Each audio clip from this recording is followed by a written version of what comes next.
Right, so got a cup of tea. I think that's right for this situation, isn't it? Mind you, what situation isn't it right for? Talking. What was that? Cough. This is probably the hardest video I've done, probably the hardest video I'm ever likely to do. I've been wanting to do it ever since I started doing this, but had to wait until the time felt right, or at least as right as it was ever going to feel. Some of you will know, some of you won't know, some of you may have suspected at times, might suspect, some of you won't have suspected, some of you will be really surprised, I think. Essentially, I suffer from alcoholism. I am an alcoholic. Those of you who are a bit shocked by that, or a bit surprised and maybe wondering, I don't think he's really an alcoholic, I think it's just a bit of an issue he's making, a mountain of. Absolutely not at all. If anything, completely the other way round. I tend to be quite quiet about this. It is a big problem that I downplay, if anything. So, big apology to some of you watching if you're close to me.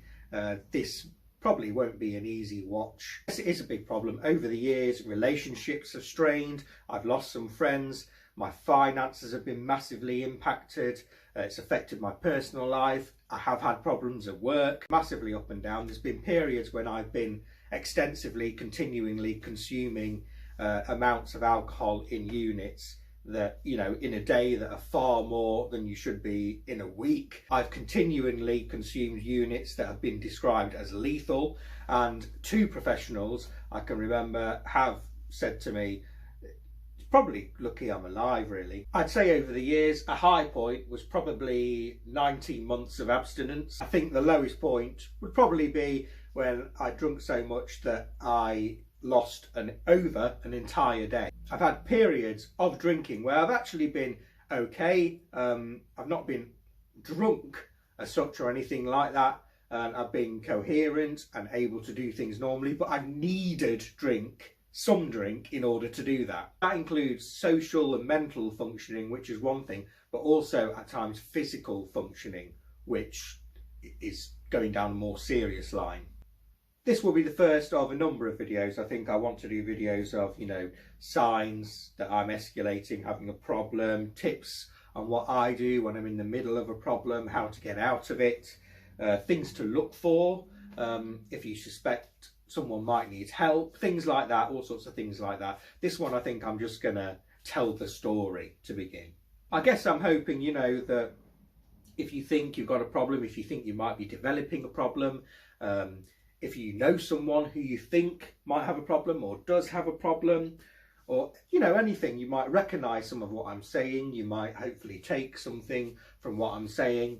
If one person is helped in some way or other, or one person takes just one thing from all of it, then that's good enough, So, my story. So I'm going to remain fairly vague on dates, places, people, etc. I'd hate for anyone to get upset thinking, oh my goodness, is he on about that? I was there, I didn't even know, or oh goodness, I bought him loads of drinks that night, One date-ish, I will say, is February 2006, because that was a turning point, a very important point, I think, a bad turning point. But I think it's important to discuss before then first, as a precursor, as a setup. When I was young, I was very interested in alcohol. I think a lot of kids are. If I was allowed any, I wouldn't say no, and I'd have as much of it as I was allowed. And I would do my very best to try and get more if I could.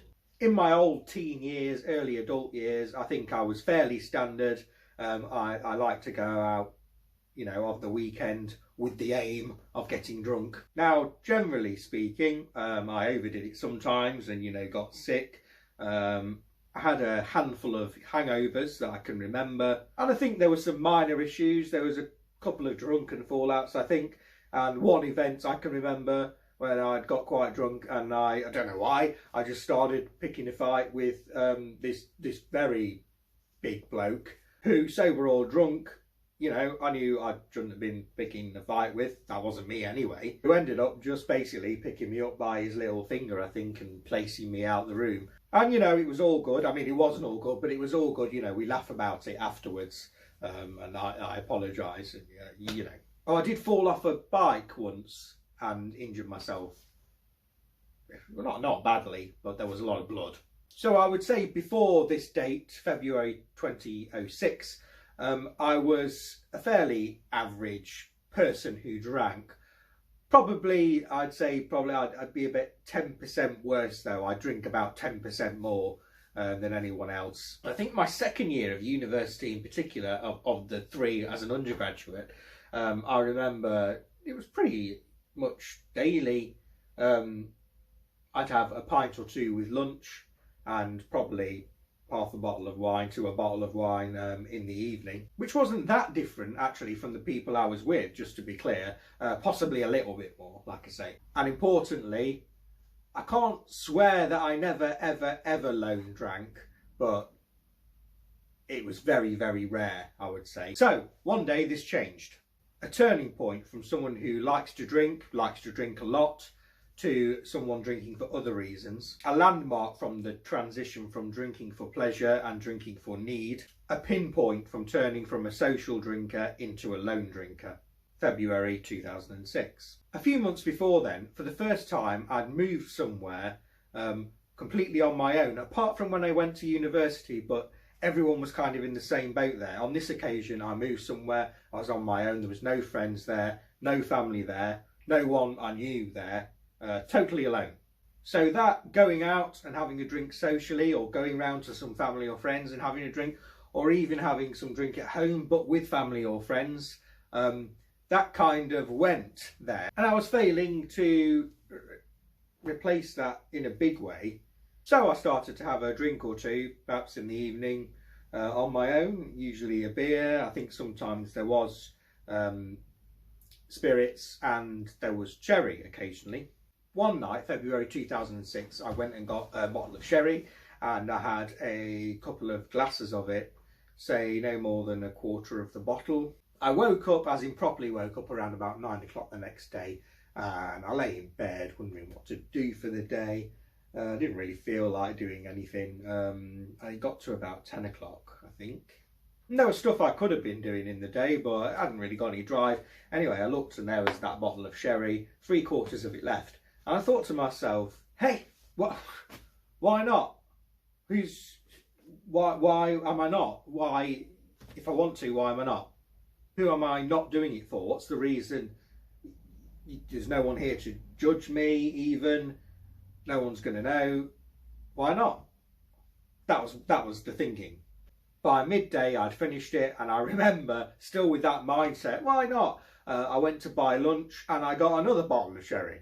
Fast forward a year, I was starting to get a few comments, questions from people who knew me or who I lived with. Fast forward another year, and I was starting to get comments at work, and in fact had an informal chat with the person who was my direct boss, because they were concerned.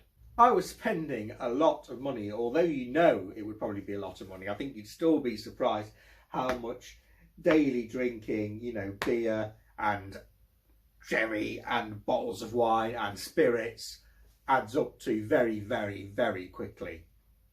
And then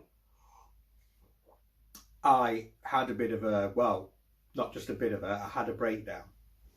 A few things in my life had kind of collapsed, not directly because of the drinking, but certainly they'd not helped, you know, drinking hadn't helped the situation in any way whatsoever. I actually vowed to pack it in and meant it, but underestimated the problem that had developed, so that didn't happen. But for a while, I guess it was a little better than it had been. Daily drinking wasn't a thing, but I was still drinking, and sometimes drinking a lot. I was working 2 jobs at this time. One, I got pulled aside one day. Someone had a little word with me, which was fair play.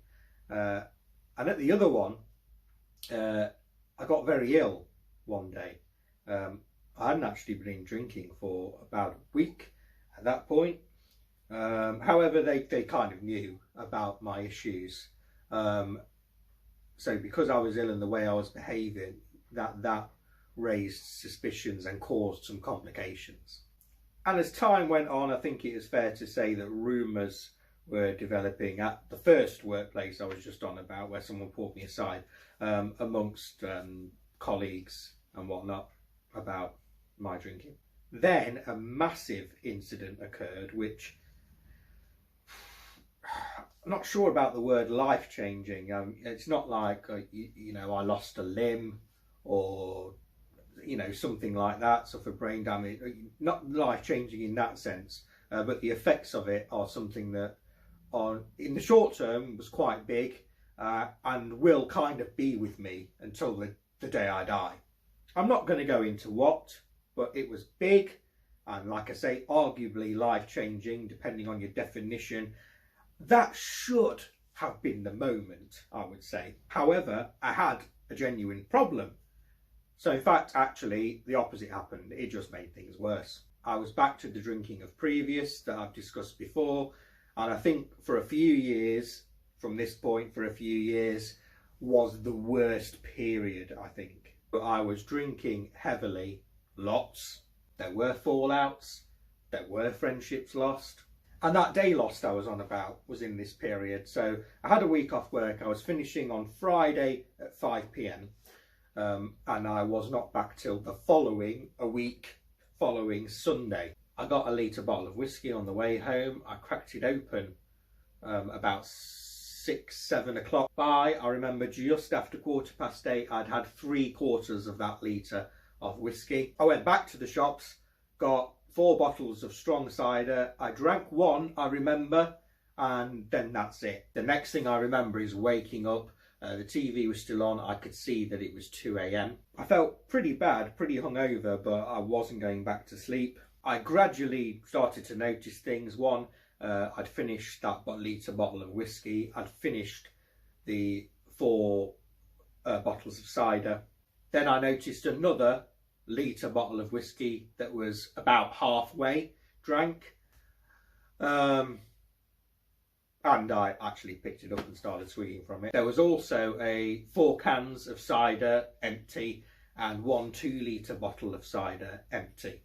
Okay, sorry, just give me a sec. So in a slight drunken haze, so in a slight fog haze of drunkenness, half hungoverness. I was kind of a bit confused because I didn't remember getting those things and drinking them, and also kind of casting my mind back. I kind of remember I'd been to the shop again, 8:15, and I kind of settled in my head I must have bought this other stuff then, but I was pretty sure I hadn't, and didn't see that I'd have managed to get back to the shop yet again before it closed at 10 o'clock. So it got to about 4 a.m. Like I said, the TV was on. It had the time in the corner, and also very, very small, the day and the date. I kind of was focusing in and realised that it was not Saturday at 4 a.m. It was Sunday at 4 a.m. I can remember 4 weeks later I had another week's holiday. I didn't heavily binge drink like then, but basically as soon as I was home from the last day of work, I started drinking. You know, in the morning I'd finish off the nights before. I'd go to the shop to buy lunch and buy alcohol. I'd go to the shop to buy dinner and buy more alcohol. Consuming more. I was consuming vastly more than your recommended weekly allowance daily. I can remember cancelling things with people, cancelling important things sometimes because I was ill with drink. I remember once I was going to visit someone. I can't quite remember if it was on the train or the coach. A coach, I think. And I'd been drinking a lot, trying to stop. I think I had stopped, but was still really, really ill. I remember retching, and I was actually crawling myself along the floor, trying and failing to force myself to get up. In the end, I just about managed it, and you know, went off and travelled in that very, very terrible state. I was missing more and more work, either because I was drunk or because I had been drinking and was hungover, or because I hadn't been drinking, I wasn't drinking, but I was an alcoholic, so I was in a state because of that. And that's the problem. It got to a point where it was totally lose-lose. Everything was bad. Because I was either drunk and therefore unfit, I was hungover and therefore unfit, or I wasn't drinking but needed it and was therefore unfit. I then went through a few years of battling hard. I saw professionals, I had some short-lived periods of abstinence, I had some periods of drinking not very much alcohol. I think once I managed a 7-week period of abstinence.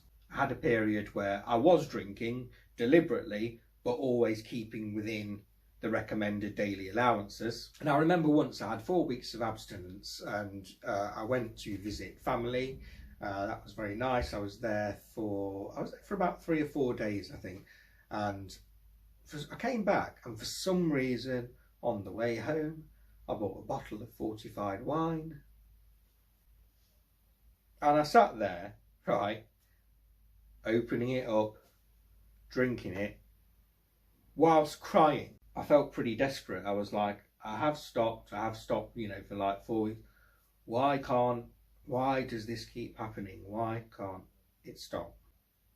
And then something quite dangerous, unfortunately, happened. And that was that I kind of accepted it. I was like, this is who I am. Just got to manage it so it doesn't result in anything ridiculous. It didn't feel it at the time, but that was very, very dangerous. And I think I went through a period then when I was drinking a lot less, significantly less than I had been when I was drinking, at the times I was drinking for a few years.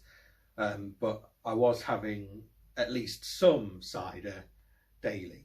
Now, I said that was dangerous, and indeed it's probably no coincidence that a few months later I had my first of 3 major incidents at work. Work, just to be clear, were being helpful, but some formal action was taken on that occasion. That was and remains, obviously not quite enough perhaps, but was and remains the biggest wake-up call. I was actually then abstinent for 19 months. When I started again, after that 19 months, it was bad. It was an explosion, to be honest. I was fairly open about it with people. I kind of got through that, and then I was drinking. I wasn't abstinent again, but it wasn't terrible for a while anyway. 2.5 years later, there was an incident, a work incident, which wasn't as bad as the first by any means. But I had a welfare meeting which was on record, and you know, HR were involved with, basically because I'd been off and I'd been open and admitted that the reason I hadn't come into work was because I'd been drinking a lot. Then a couple of years after that, an incident happened which is kind of similar to the first one. I've been up and down for a number of years since then. No major incidents at work or really in personal life anymore. We are now mid-February. The last time I drank was the 27th of December, so I haven't drunk in 2021. And I decided just before we got to the new year, I hadn't thought of it before, but that I was going to try and do that. So that's what I'm doing. I'm trying to be abstinent for 2021, and we'll see where we go from there. And I'm not going to go into it all right now, but I've learned a lot, and I have lots of notes and things of mistakes from the past when I've tried to be abstinent and all that kind of thing. So hopefully if things start to go downhill, I can deal with it much quicker before it becomes a serious problem, hopefully. The difficulty is, over the years I've tried a number of things and all have arguably failed to various degrees. So abstinence, not drinking in the week, only at the weekend, only drinking when I haven't got work the following day, only social drinking, only drinking once a week, only drinking once a month, drinking but only in the recommended guidance of units. The problem is there's no magic formula for this. There's no one thing that will definitely work for everyone who has a problem, finds themselves having a problem. Because if there was, we'd all be able to sort it easily, wouldn't we? You'd think, wouldn't you, that abstinence was the answer, and it might be hard at first, but would get easier and easier as time went on. The problem is that abstinence causes other pressures, other stresses. And there's the fact that drinking can be pleasurable. As I've been doing this video, you know, I've been mentioning cider, thinking, oh yeah, pint of cider. I've been mentioning whiskey and thinking in my head, oh, to feel that warmth. The problem is those reasons, the reasons why we like to have a drink now and again, are all still there. It's just that when you've got a problem, there's always the danger, if you're not careful, that it can lead to other things. I think that's all that I'm going to say on this occasion. I've waffled on long enough. I was going to say I hope you enjoyed this video. You probably didn't enjoy it, no. If you took anything from it, even if you have no problems with alcoholism, don't know anyone, but are just like, it's funny to hear you say that, or, you know, anything, please give this video a thumbs up. Please share it, whether or not you think it might be helpful to someone, because you never know. And hit the subscribe button so you don't miss the follow-ups to this video. And also remember, once you've hit subscribe, to hit the little black bell, the coloured in bell, so that you get notifications, all notifications on future videos. So take care. Bye bye. Bye bye.